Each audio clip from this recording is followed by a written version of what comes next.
So something I was just looking at, I was just like reading the Bible a little bit in Psalms, and it occurred to me, a lot of the topics, actually like a lot of the really big topics that get brought up in the Bible, about like the obstacles that man has coming up against him, right? The things that they're fighting.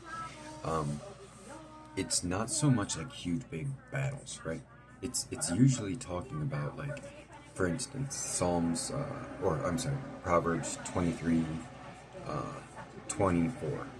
Do not envy the wicked, nor desires be with them, for their minds devise violence, and their lips talk of mischief. So maybe, it is talking about like how people are prone to thinking about violence, right? But it's also talking about the spoken aspect of it, right? There, the mischief that can be done with only utilizing language, you know, that in itself is a whole.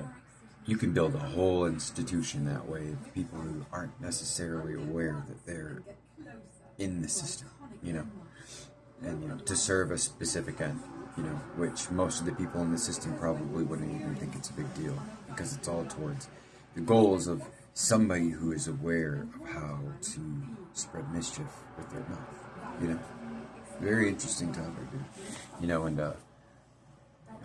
I think a lot of people could relate to me in having gone through something like that or experienced people like that. Because the only reason why I'm even thinking about, the this topic is because I've experienced it for a really long time, and so it's like I'm trying to understand how people could like be that way. And I think a lot of it's unintentional. That people just don't realize it, participating in something like that. And it's harmless. It's harmless, but collectively, it's not. Unless, because it's so difficult to address it on each different, with each different person inside of that system that was created.